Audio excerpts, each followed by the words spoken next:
Perkenalkan, nama saya Reni Sinaga dengan NIM 20105211038 dari Prodi Teknologi Industri Pertanian, Fakultas Teknologi Pertanian, Universitas Udayana. Pada video kali ini, saya akan melakukan analisis perancangan percobaan dengan menggunakan rancangan acak kelompok pola faktorial. Untuk kasusnya sama seperti data pada video sebelumnya, yaitu bagaimana pengaruh lama fermentasi yang dinotasikan dengan huruf K dan konsentrasi ragi yang dinotasikan dengan huruf L terhadap kadar glukosa pada TP singkong. Di sini dapat dilihat bahwa bahan baku berasal dari jenis tanaman singkong yang sama, namun dari dua umbi singkong yang berbeda. Jadi, pengelompokannya berdasarkan dari dua umbi singkong yang berbeda, apakah dia berbeda atau tidak kadar glukosanya. Pada penelitian kali ini, bertujuan untuk mengetahui bagaimana pengaruhnya, kemudian perlakuan lama waktu fermentasi dan konsentrasi ragi mana yang akan menghasilkan kadar glukosa tertinggi. Maka berkaitan dengan itu telah disajikan tabel kadar glukosa yang datanya sama seperti pada video sebelumnya. Di sini ada 6 kombinasi atau interaksi dari masing-masing perlakuan yang diperoleh dari dua lama waktu fermentasi dikali dengan 3 jenis konsentrasi ragi. Lalu untuk datanya sama, namun dianalisis dengan rancangan acak kelompok. Untuk jumlah menggunakan formulasi sama dengan sum, lalu menjumlahkan dua ulangan yang ada di sebelahnya lalu di enter dan dapat di-drag ke bawah untuk mempermudah perhitungan. Dan untuk rata-rata menggunakan formulasi sama dengan average dengan cara yang sama lalu di enter dan dapat di-drag untuk mempermudah perhitungan.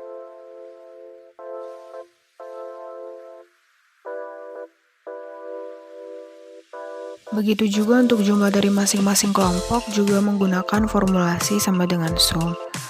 Lalu dapat di-blok seluruh data kelompok pertama lalu di enter dan dapat di-drag ke samping untuk mempermudah perhitungan.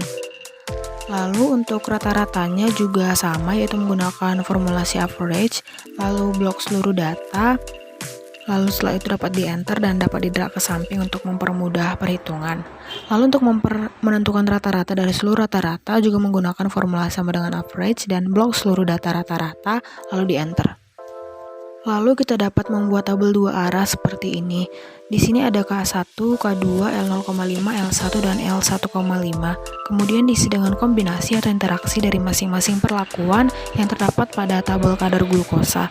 Seperti pada K1 L0,5 sama dengan jumlah K1 L0,5 pada tabel kadar glukosa.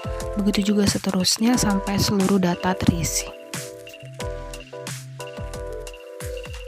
Lalu untuk jumlah merupakan jumlah dari keseluruhan interaksi di sebelahnya dengan menggunakan formulasi sama dengan sum dan drag ke bawah untuk mempermudah perhitungan.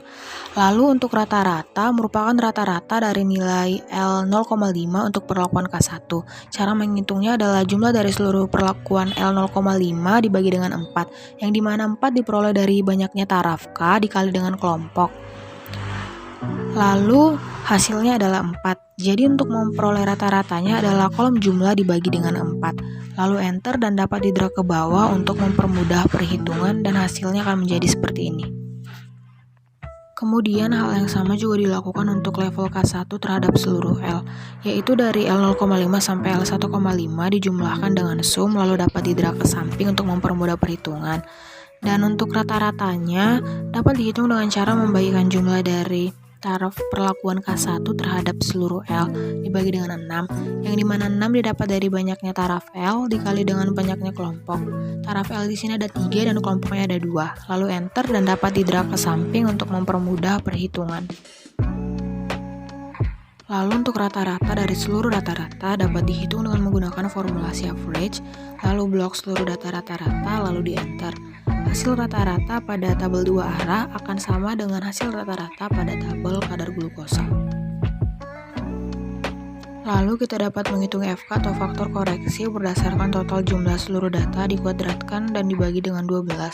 12 di sini adalah banyaknya interaksi perlakuan dikali dengan banyaknya kelompok. Jumlah interaksi di sini ada 6 dan jumlah kelompok ada 2. Faktor koreksi dapat membantu untuk mengisi seluruh data. Lalu untuk menentukan sumber keragaman yang perlu diperhatikan agar dapat membedakan antara rancangan acak kelompok faktorial dengan rancangan acak lengkap faktorial adalah pada rancangan acak lengkap faktorial hanya terdapat perlakuan, faktor K, faktor L, interaksi, dan galat. Sedangkan pada rancangan acak kelompok faktorial terdapat perlakuan, kelompok, faktor K, faktor L, interaksi, galat, dan juga total. Untuk menghitung DB total, yaitu dengan banyaknya kombinasi perlakuan dikurangi dengan 1 dengan menggunakan formulasi Kaunta, maka hasilnya adalah 11. Lalu untuk DB perlakuan menggunakan formulasi Kaunta, banyaknya interaksi perlakuan dikurangi dengan 1.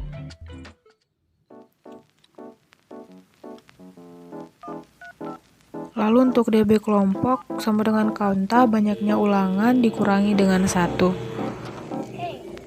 Kemudian untuk faktor K didapat dengan Kaunta banyaknya level K, lalu dikurangi dengan 1, maka hasilnya adalah 1.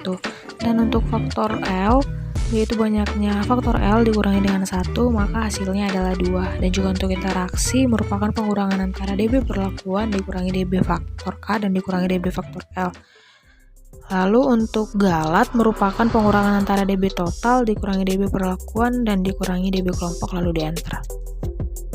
Untuk JK total di sini merupakan jumlah kuadrat dari seluruh data dikurangi dengan FK atau faktor koreksi.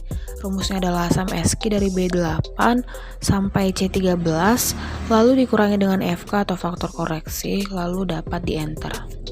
Setelah JK total didapatkan maka dapat ditentukan juga JK perlakuannya. Untuk JK perlakuan dapat menggunakan formulasi sum SQ, jumlah dari seluruh perlakuan yaitu kolom D8 sampai D13 per 2 lalu dikurangi dengan FK atau faktor koreksi. Lalu untuk JK kelompok hal yang sama juga dapat dilakukan, tetapi yang dikuadratkan adalah jumlah dari seluruh kelompok pada sel B14 sampai C14, kemudian dibagi dengan 6, yang dimana 6 merupakan banyaknya data dan dikurangi dengan FK lalu di enter. Lalu untuk K, jumlah kuadrat dari masing-masing taraf K yang didapat dari tabel 2 arah yang telah disediakan dibagi dengan 6. 6 merupakan banyaknya taraf L dikali dengan banyaknya kelompok lalu dikurangi dengan FK. Kemudian sama juga untuk L, caranya sama, dapat dilihat dari tabel 2 arah. Jumlah dari seluruh masing-masing taraf L 0,5 sampai L 1,5 dikuadratkan, lalu dibagi dengan 4 yaitu banyaknya taraf K dikali dengan banyaknya kelompok, lalu dikurangi dengan FK atau faktor koreksi. Untuk interaksi merupakan pengurangan antara JK perlakuan dikurangi JKL, lalu dikurangi JKK, lalu di enter. Begitu juga dengan JK galat, dihitung dengan mengurangkan JK total dikurangi dengan JK perlakuan lalu dikurangi dengan JK kelompok, lalu setelah itu di enter. Setelah masing-masing kolom DB dan JK sudah terisi, maka dapat dilanjutkan dengan menghitung KT atau kuadrat tengah. Cara menentukan KT adalah jika masing-masing parameter atau sumber keragaman dibagi dengan masing-masing DB. Misalnya pada KT perlakuan, berarti JK perlakuan dibagi dengan DB perlakuan. Lalu enter dan dapat di-drag ke bawah untuk mempermudah perhitungan.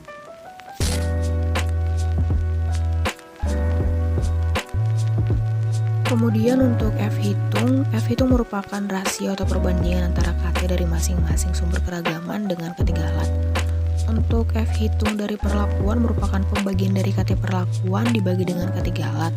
Lalu pada sel galat dapat ditambahkan tanda dolar agar perhitungan selanjutnya dapat lebih mudah dilakukan. Lalu dapat di-drag ke bawah untuk mempermudah perhitungan. Lalu untuk menentukan F tabel caranya masih sama seperti pada video sebelumnya. Untuk F tabel 5% dapat menggunakan formulasi F inverse dengan alfa 5%, lalu DB perlakuan, DB galat, lalu pada DB galat dapat ditambahkan tanda dolar agar dapat mempermudah perhitungan. Lalu dapat di-drag ke bawah. Begitu juga untuk F tabel 0,01%, hal yang serupa dapat dilakukan. Namun yang menjadi pembedanya adalah pada alfanya.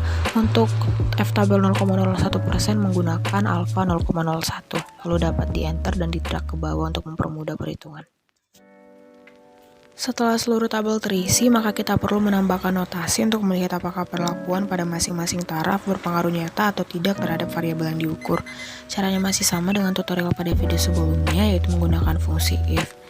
Jika F hitung dari perlakuan lebih kecil daripada F tabel 5%, maka akan bernilai NS atau non-signifikan.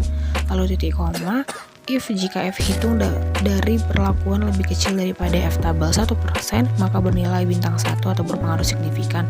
Dan jika lebih besar maka akan berbintang 2 atau berpengaruh sangat signifikan. Lalu di enter dan dapat di-drag ke bawah.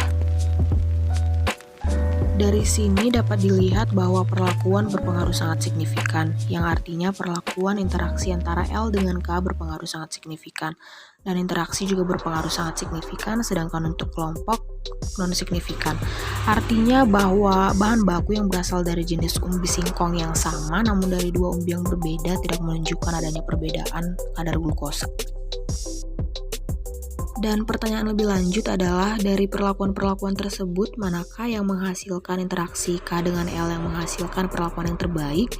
Dalam hal ini akan digunakan rekomendasi terhadap hasil penelitian. Perlakuan yang terbaik nantinya diharapkan memiliki kadar glukosa yang tinggi. Maka dari itu perlu dilakukan uji lanjut. Di sini saya contohkan dengan menggunakan uji beda jarak nilai Duncan. Untuk uji lanjut di sini sudah saya hitung, dan bagaimana cara menghitungnya secara prinsip dapat dilihat pada video tutorial yang sebelumnya. Dari tabel uji lanjut ini dapat dilihat bahwa perlakuan antara K2L1 dengan K2L1,5 berpengaruh sangat signifikan atau sangat nyata. Perlakuan K2L1 memberikan nilai paling tinggi dibandingkan dengan perlakuan lainnya. Maka rekomendasi terbaik untuk mendapatkan kadar glukosa tertinggi adalah dengan menggunakan konsentrasi reagi 1% dengan lama waktu fermentasi selama 2 jam. Kemudian untuk perlakuan K di sini atau faktor K dapat dilihat bahwa K2 dan K1 berbeda signifikan, yang dapat dilihat dari notasinya yaitu A dan B. Begitu juga dengan faktor L yang terdiri dari 3 perlakuan juga berbeda sangat signifikan.